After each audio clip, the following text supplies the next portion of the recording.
If your business feels stuck, this episode may show you the real reason, and it may not be what you think.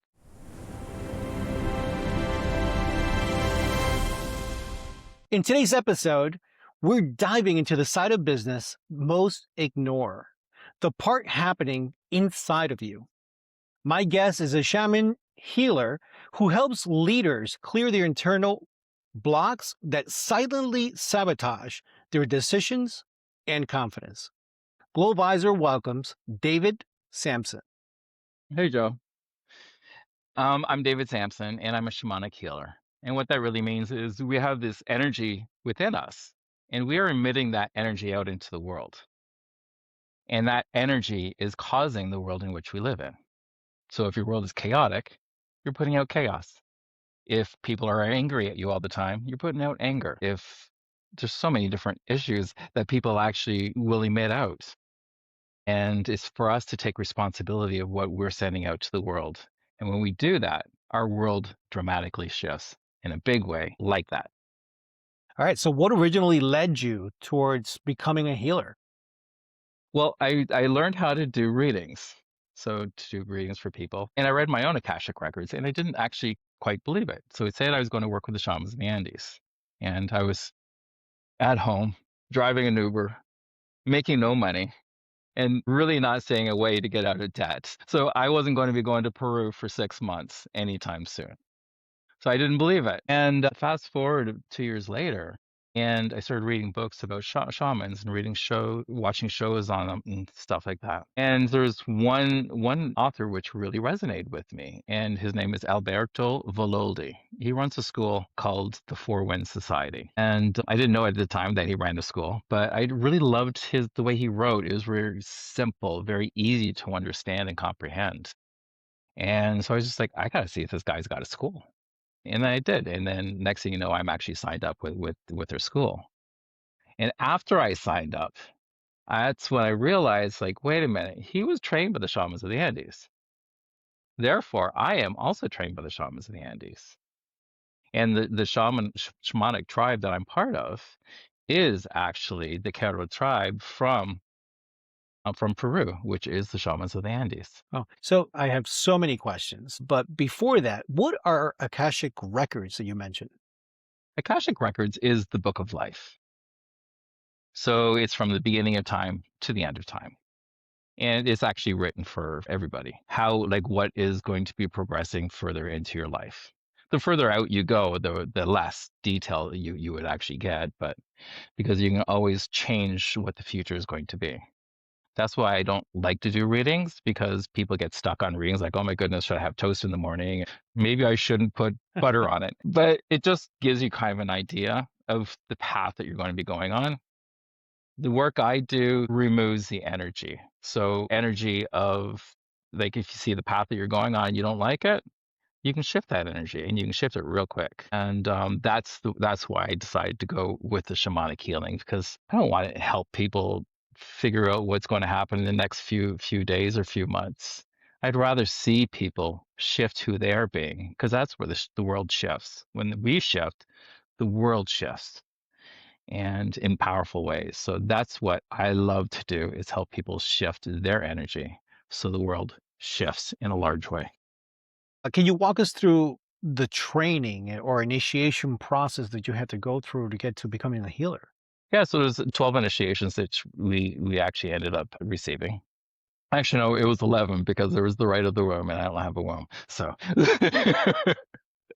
and I actually give there is a program that I actually do, and it is giving those rights to other people. And I'm not allowed to charge for it, because that's what the Q'ero tribe mensch said. Is just, we can't charge for it, but we can charge if we have flowers or whatever.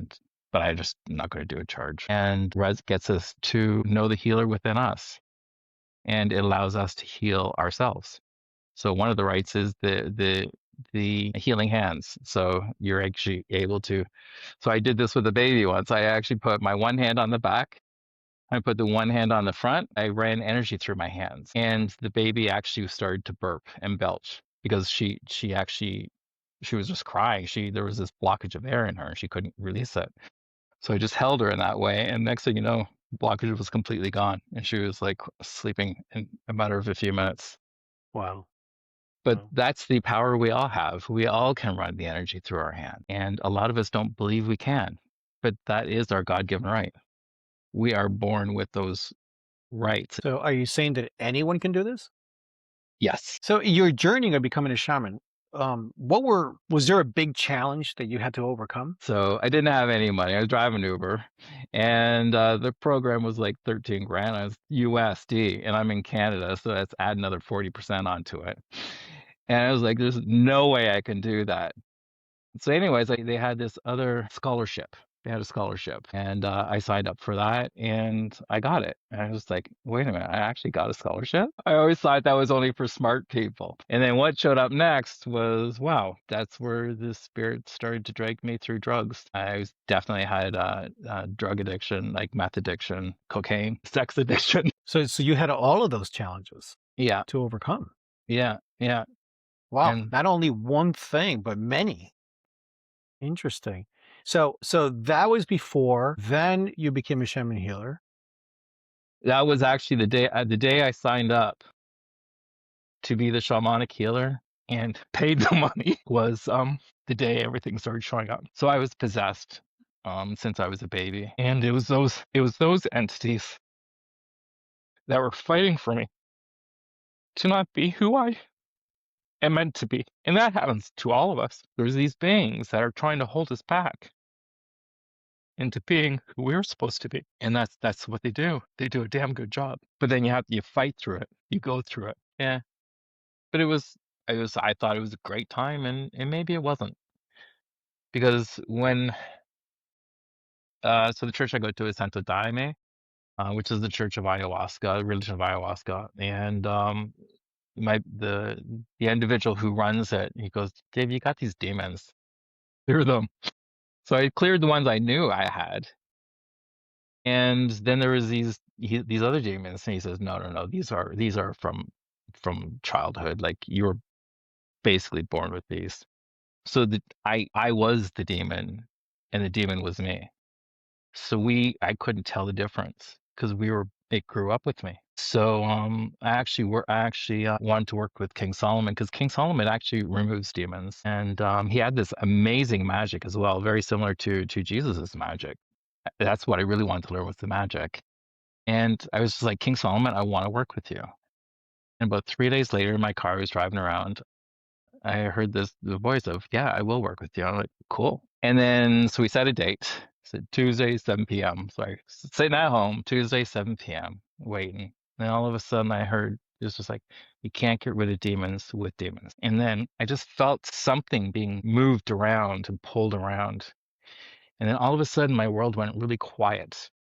Like the thoughts in my head vanished. They disappeared. And yeah, so actually, when I was even driving down the roads, it was so quiet that I was actually reading the road signs and reading the street signs just to actually get some movement in my mind because it was a very strange thing to be quiet and just hearing the slight ringing in your ears that I know I get, so I get probably a fair bit of other people get as well. Wow. So that was a huge transformation. Who is King Solomon and why King Solomon? Well, King Solomon was the king of Israel, way back, and he actually built the temples. The temple of God was built by the demons, and the demons actually are the ones that actually wanted to build it, which I thought was very interesting. So I was just like, I gotta learn about this guy, and then I started learning about what magic he had, and like there was the specific spirit beings that he would call upon for water, changing water to wine. So I was just like, wow, that would be really cool to learn. I'd love to learn that. And then I asked him, I was just like, that's really what I wanted you to teach me. I didn't care about the demons, but in actuality, I'm glad that those demons were gone. It was just, I wanted to learn the magic. And he says, let the magic come to you. So in your journey, you say that you can actually identify some of these beings that are with you, and they could be with you since birth. But also along the way, there new beings that can attach to you? So when we have these unhealed aspects of ourselves, that will attract a being to you. And because if someone passes over and they're in a space of they don't know what to do, if they didn't completely cross over, then they're sort of lost. So they'll attach to you. And because they're comfortable with you, because you are very close to what they were when they were living on Earth. And then they'll actually, it won't be forced, they'll just kind of put suggestions in your mind for you to do. And you think that they're your suggestions because we all have these thoughts, or a lot of us have these thoughts in our heads. And we think that they are our thoughts. And truthfully, they're typically not. It's just something outside of you that has provoked a thought. Why have you ever noticed like walking down the street and then all of a sudden you get really angry for some reason? Have you ever, Yes. yeah. Why? Why does that happen? Why do we get angered so quickly? And my belief is there's a being outside of us that's just provoking us So are and they like getting us to do that. walking along with us? Or is this metaphorically and they sort of linger within our head? How does that work? I've had one step into me but mind you, that was one of the ones that King Solomon took out. And it was actually my full size. It was like my whole height. And it stepped into me sideways. And then I knew it was stepping in. I was just like, no, no. So I actually started doing the rosary. And then it stepped out. And I was just like, wait a minute. I'm not going to be doing, I was with my mom. I was just like, I'm not going to be doing the rosary all night because sometimes it takes a long time to get rid of these beings. And I was just like, gave in. That's where it got me to put an ad up for sex. Go get cocaine and have a ton of sex. Well, Yeah, it just takes you over. There's another one that I had a problem with. It was it would get me to close my curtains. And the minute I was just like I knew I was was closing I was closing my curtains. But and I wanted to close my curtains. I wanted to have some fun. But then it felt like something was getting me to do it. So it's almost they encourage you to do something that they want you to do, not what you want you to do. Does that make sense?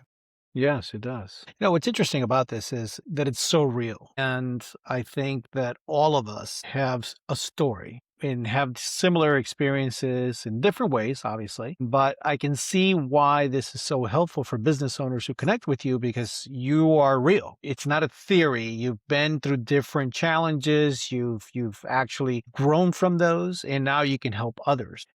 Yeah, exactly. Exactly. So going going through the fire literally Yeah. is that's really our job to do is to go through the fire to be transformed to be that different person. And as a business owner, everyone's like behind the business owner saying, do this, do this, do this. We got to get the numbers up. We got to get the numbers up. And that's stressful. That's a fire to go through. For people who don't understand shamanic work, how would you describe what you do? So what I do is I remove the energies that no longer serve us. And what that really means is remember that time where we said you're walking down the street and there's that person that you just get angered all of a sudden. Well, there's an underlying reason why you got angered. Why that being could provoke you to get angered. And that's what we bring healing to. And clear the I remove the energy to that attachment.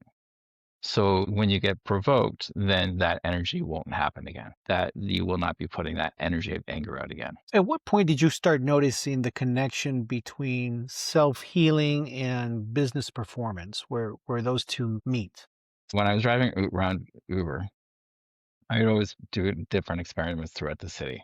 I'd have people would be honking at me all the time driving in a major city, and no one would let you in front of them. It gets frustrating, especially when you're in traffic all day long.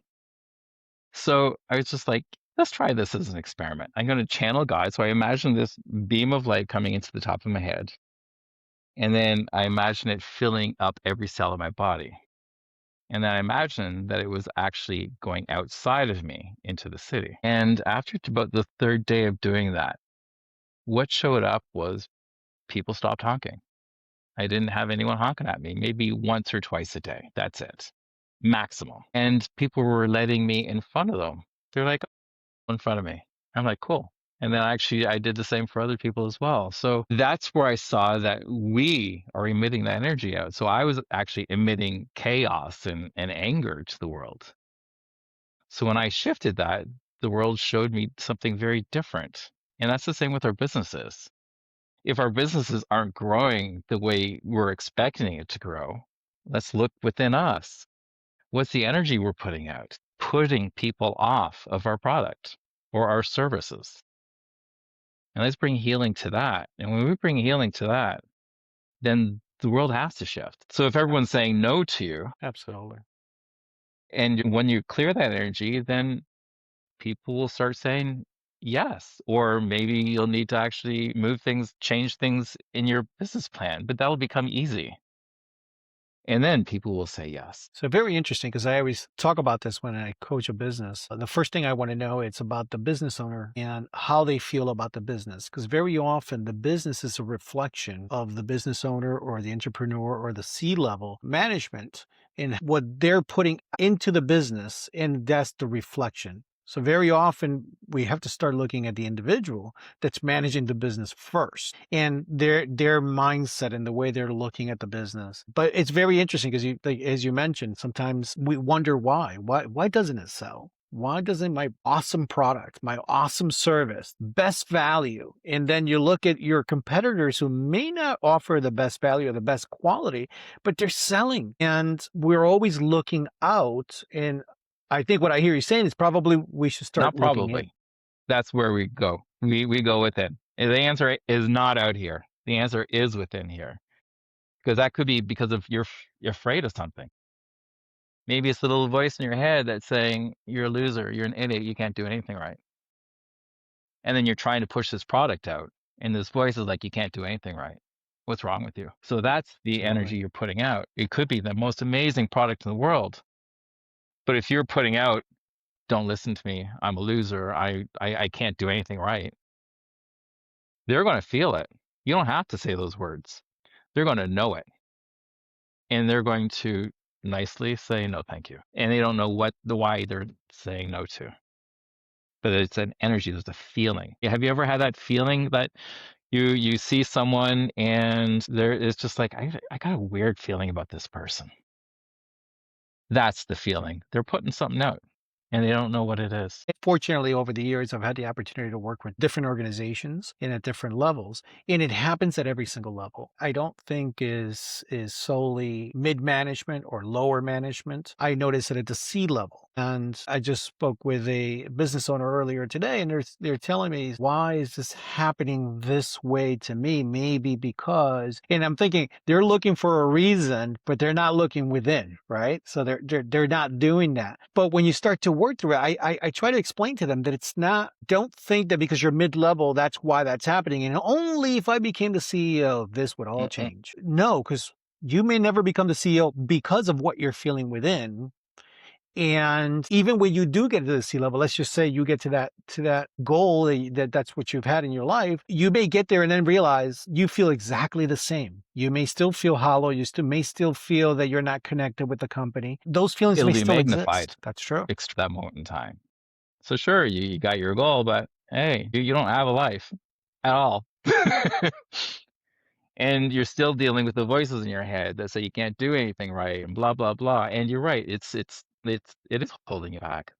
And I'll give you another example too. I was in a program called Team Management and Leadership Program that was a landmark worldwide. Actually, has puts it on. And there's a Team One, which with Team One they create teams and teamwork in any situation that produce powerful results in many areas of life. And then Team Two is causing leadership to create teams and teamwork. So I was actually in Team Two. It was my last quarter, and we were all creating a project together, and everything was going smoothly. And I just had this thought in my head, just a thought: they don't need me anymore. They're doing such an amazing job, and everything's they were like, I don't know what's happening here. Like, what's going on? Like, everything was moving so smoothly, and I was just like, I took ownership. I said, wait a minute. I had this belief that you guys don't need me anymore. And they're like, "No, we do need you." And I shifted that, we moved on, and actually it was a really successful little program that we did. It was a so that's the power. Why do you believe entrepreneurs often struggle with that internal alignment and their We all emotional do. balance? Every single person has to deal with that. And some of us deal with it better than others, or some of us cover it up more than others. But that's why it's I deal with it, you deal with it, everyone on the homeless person on the street corner deals with it, and the CEO of Colgate will deal with it. And what are some of the most common struggles, internal blocks that you see these business owners having? A lot of what I'm noticing what people are having is forgiveness. They're not forgiving people. And they're putting up these walls to protect themselves. And that's what's stopping a lot of people. Because when you put up a wall for one person to stop them, you're putting up a wall for everybody as well. Everyone has to go through this wall to get to you. And you put another wall behind that wall because we're protecting ourselves from another person. So the walls just get deeper and deeper and deeper. And then next thing you know, you're not even in society anymore. You're just off on some little island hoping to be in society and get your products and everything. So, can you give us an example of a wall that you see most people build around Yeah. themselves? I'll just be really ridiculous here. Let's say you're 5 years old and little Susie took $5 from you. And that little Susie, she she's a thief, so I'm going to protect myself from her. So whenever Susie tries to contact me, I'm just like, nope, bye, get lost. There's no love there. It's only disdain. It's hatred.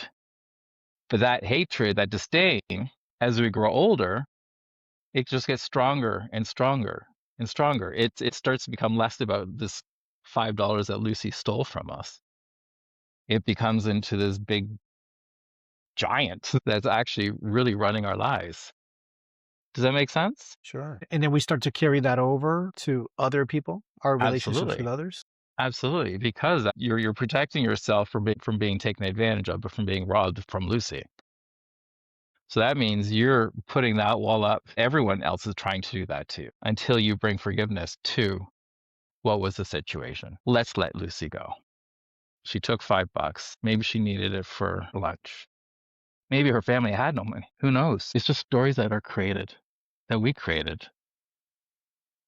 And when we take responsibility for them, then we become a powerful person. So forgiveness can be providing or thinking of alternative reasons why Susie needed the $5 and just saying, well, possibly that is the reasoning for what happened and it's not a malintention or something that am I going in the Yeah, right so direction it's here? it's actually scriptures typically say it's the truth. The truth will set you free. So what is the truth? Is the truth what we made up in our head? The story? No, it's not. It's just looking at the situation and looking at maybe the possibilities. Because really, it doesn't matter that Felicity took the $5. It doesn't, you can't buy much with $5 these days. But it's about allowing that energy to go. It's about seeing that energy for what it is. Me thinking of actual explanations of possibilities, even though I won't see her ever again because we haven't seen each other since we were 5. So now me thinking of there could have been other reasonings for this. Is that do I have to mentally say I forgive you? Do I have to just think of alternative and have an explanation that makes me feel fulfilled as a reasoning why it happened? It's not a really reasoning for you to be fulfilled, but it's just a reasoning of maybe it's not the story that's in our head that we literally made up. Because the only way we'll know the truth is if we speak to them and say, you know what, you stole $5 from me. It really pissed me off. Why did you do that? That's where you're going to find out the truth. Maybe it was they thought you, I don't know, you took a candy. But none of it matters. It's all the past. Let the past be in the past. And when we let the past be in the past, then we can actually be in the present. That's what really matters because we can't step into a powerful future if we're always in the past, blocking ourselves from someone who's ripped us off or someone who ended a relationship with us and I was the perfect person for them and they'll never find anyone like me. Who cares? It doesn't matter. Let it go. And when we let it go, then we can step into the now, the present moment. And when we're in the present moment, then we can hear what God is saying to us. We can hear what the angels of light are telling us to do. And then this world will shift in a real big way. So if someone contacted you today, let's say someone's listening to this episode and they say, okay, I need to talk to him today. And you start off the process. Is this process of letting go, this process of forgiveness, is this something that takes years or is this something that you can work through together You don't even have to work through relatively it. quickly? It's super simple. I work with these stones, and these stones are connected to we'll call it an altar. And these stones are connected to all the other stone altars in the world from the past, present, and future, and to all the other shamans' stones of the world. So these are very powerful beings, and they take that energy away. You just have to be willing to give it up, to say, yes, this doesn't serve me. Let's get rid of it. So you intentionally blow that energy into the stone, into the altar, and that stone will take it from you. Now, do people have to come see you No, in person to go through no, this process? all done online. I do everything online. It's the same energy. There's nothing different than being in person. But the nice thing is that the individual can be in the comfort of their own home, and they can actually go to bed and relax afterwards. If they're in Australia, if they're in Europe, it doesn't matter where they are. This can be Yep, done doesn't all matter where you online. are. Deepak Chopra actually proved that. They did a test with a lie detector. It was a lie detector test. I think it was like in the middle of the United States. And the person we'll say it was in Texas, and the other person was in Florida. And they actually connected the person to that. I don't know how they did it, but they actually proved it, that you actually don't need to be, like, you can actually move the molecules from another part of the world or from another area of the country. Can you share a story of a business owner that you have helped or you've seen a transformation before your eyes that you're thinking, wow, I have to share this Yeah, well, with the world? actually, it was in a session. This one guy, he was frustrated. His family kept saying, "You know what? I get a real job, get a real job, get a real job." And he's like, "No, I want to be an actor." It's just like that's who I want to be.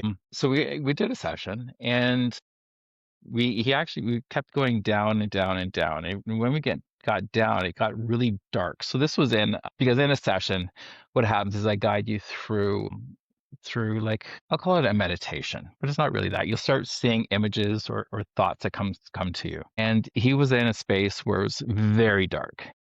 And he says, "I'm really scared.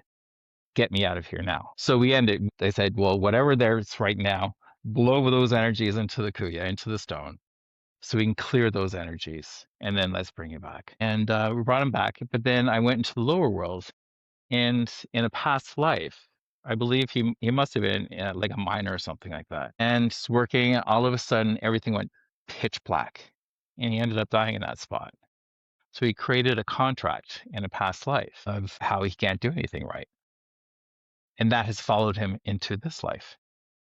So he was able to rewrite the contract. It only takes 30 days to rewrite a contract, and then your world actually shifts and new opportunities start coming. Well, in just 30 days. Before we move on to the next question, when you say contract, is this sort of, if you make this sale, if this sale happens, I'll give this up. Is that what a contract would be like? I mean, what kind of contracts are enough to be able to transfer to I'll the give you next lifetime? another example.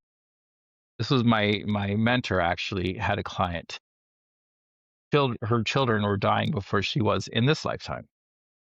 And he went back to the past lifetime. I think it was like 200 years ago or something like that. And what happened was she was in a building that was collapsed, and her children were there. And she says, "I want my children to die before me because I don't want to see them. I don't want them to watch me die." So that was a contract which she wrote. And her children did die. And that's followed her into this lifetime where her children were dying before she was. And then she was able to rewrite the contract, and her children were started to get healthy again. Does this mean that a contract could be avoided from carrying over onto the next life if we just allow for it to happen?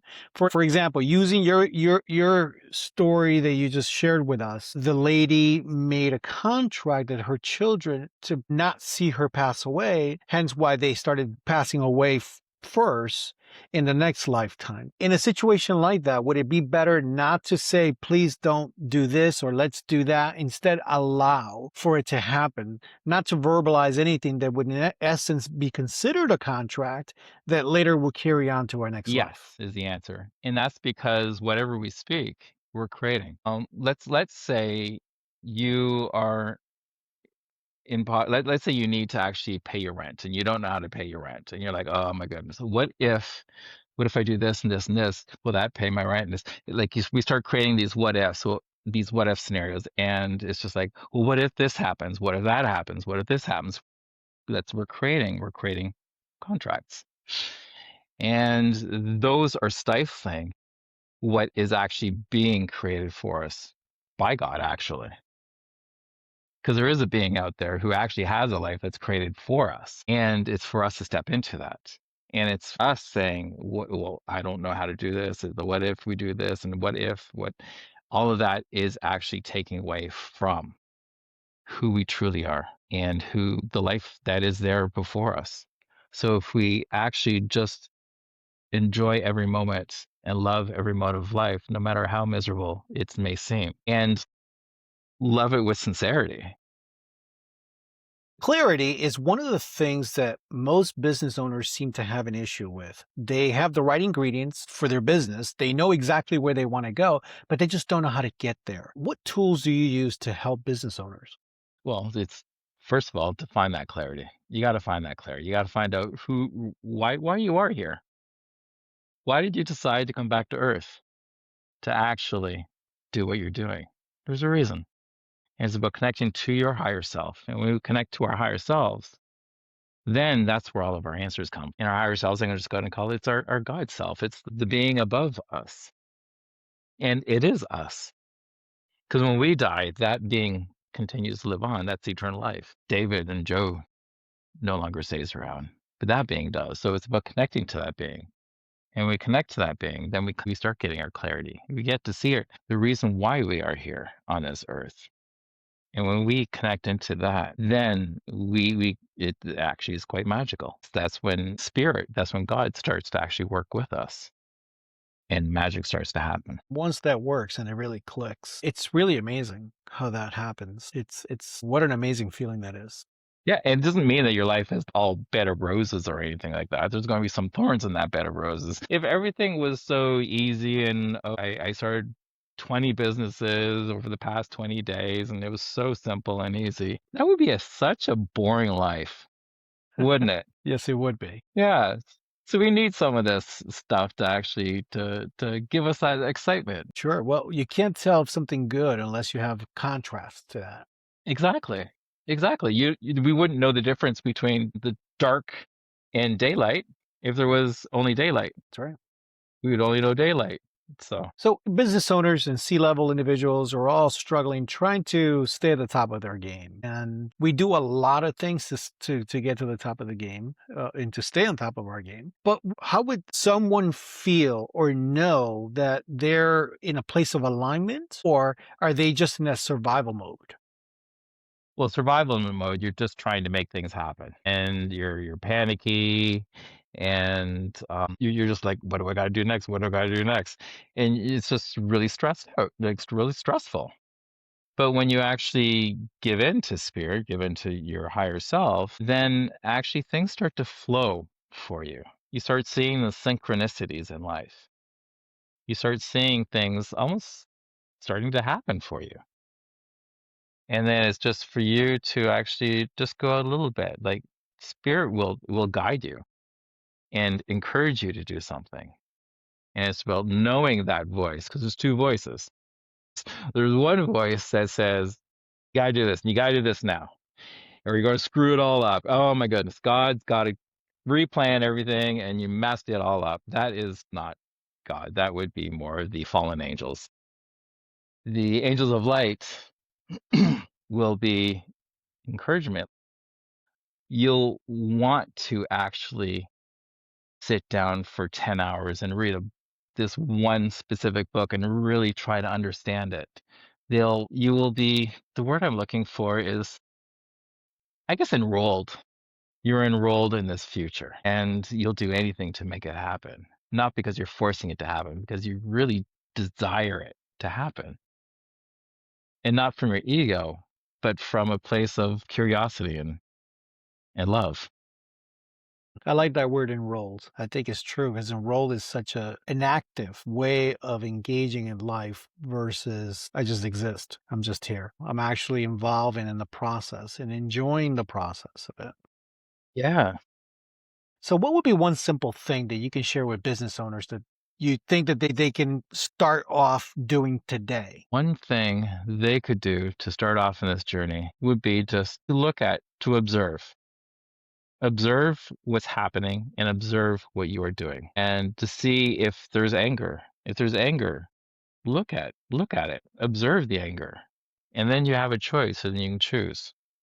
And when you choose, then you can choose the anger or you can choose something else. But that's where you're going to get the power from, is in the observation. So observe everything. Observe yourself in the meeting. Am I stressed? Am I like jittery? Then if you are, then relax, calm yourself down and really ground yourself. There's one way I do that. And actually that's it's about bringing the eighth chakra, which is the universal energy, and bringing that and wrapping that around me.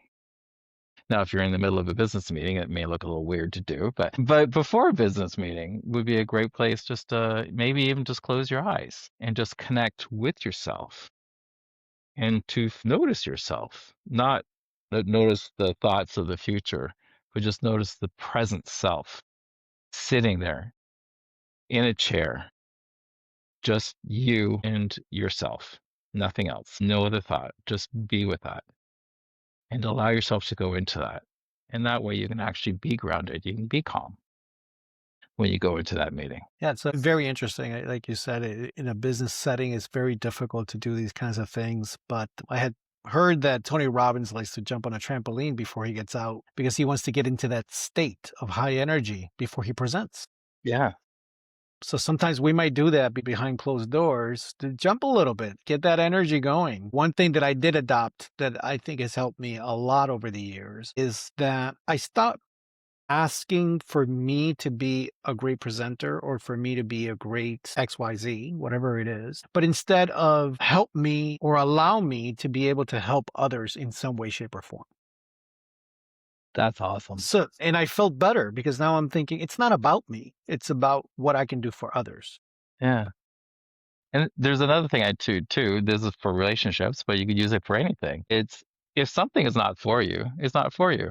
So why worry about it? If you're in a relationship and it's ending, well, whatever. It wasn't that relationship wasn't for you. The healing world and the business world, the two don't seem to really come together very often. As time goes on, I think that we're starting to embrace it a little bit more with certain organizations. But what do you think is that misconception? Why those two don't seem to come together? It could be partly because people don't want to bring religion into it. And this is not religion. This is like spirituality. So spirituality is about what am I putting out there? So that could be a reason why we're not seeing that merge. I don't know. But it is that your business is a reflection of you. And the higher up you are, the more responsibility you have. The more responsibility you have, the more the corporation is affected by you and everyone underneath it. And even just with managers as well, the energy they're putting out is creating, you could be at the exact same company, two different managers. One group's doing amazing, and the other group just hate going to work every single day. You got to look at those managers. The one that everyone just hates being at the job for that day. Look at what the manager's doing. Who are they being in themselves? What are their thoughts they're thinking that is causing this? Because they are causing this. Just as I was causing that in team management leadership program, causing that team to not work because I had the thought they don't need me. That's all it takes. It doesn't take a lot. So the team that's doing awesome in that same company, what are they doing? There's something they're emitting out from them, and it's going to be very different for each manager, very different for each CEO. but it's something that's being put out. So if an organization called you today to come in and spend a day with their staff or a team, would one day presentation be helpful enough to change a little bit of that culture within the company? I think you need to be more one-on-one with have a conversation one-on-one with the management and just see where each manager is and feel the energy that they're putting across. And it could be looking at the entire culture, first of all, like coming and looking at that first and then seeing what there is. So for anyone listening who feels stuck, overwhelmed, disconnected, what would be one thing that you would say to them today? To let it go. But that's easier said than done, isn't it? But to look inside, where is this coming from? Because most of it is a story that we've created. And this story feels so real. And you're 100% correct about your story. 100% correct.